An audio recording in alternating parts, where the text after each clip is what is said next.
For most of her life, Emma had been a planner. She took pride in her calendars, her to-do lists, her 5-year vision board carefully pinned above her desk. Life, to her, was a project to manage, a story to write by design, and she believed she was writing a good one. She had just turned 29. Her career as an editor was taking off. She had a cozy apartment overlooking the river, and her nights were filled with dinner parties, books, and laughter. Everything made sense, until it didn't. It started with an ache, a dull, persistent weight in her chest. She ignored at first. Then came the nights where she couldn't sleep, the bruises she couldn't explain, the exhaustion that clung to her bones like wet clothing. When she fainted on the subway one rainy Thursday morning, she told herself it was just stress. But it wasn't. "We found something," the doctor said gently, her voice too calm, too soft. Emma sat frozen on the crinkly white paper of the exam table, staring at a smudge on the wall. "You have stage 3 Hodgkin's lymphoma." The words echoed, hollow and surreal. She couldn't feel her fingers. Her carefully crafted life shattered in a breath. The following weeks moved like a storm. Scans, tests, blood draws. Chemotherapy was scheduled with a precision Emma once reserved for brunches and business meetings. The first session hit her like a train. Nausea curled in her stomach, her mouth tasted like metal, and her hair began to fall out in silent, sorrowful strands. She tried to be brave. She smiled for her mother, joked with Lily, her best friend since middle school, and posted hopeful updates on social media. But inside, she was afraid. Not just of dying, but of disappearing, of being forgotten, of becoming someone she didn't recognize. One night, alone in the hospital room after her 3rd round of chemo, Emma reached for her phone and recorded a voice memo.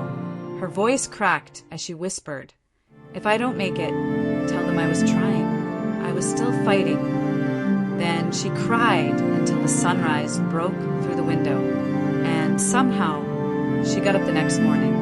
Carlos, a nurse with a thick accent and an infectious laugh, became her daily light.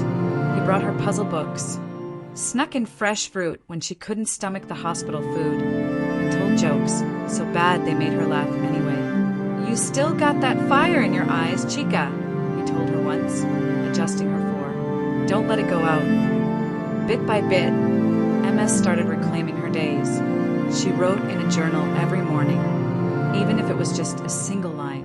She made playlists of songs that made her feel like herself. She learned to ask for help and to receive it without guilt. Each scan was a breath held, a prayer whispered, a night of no sleep.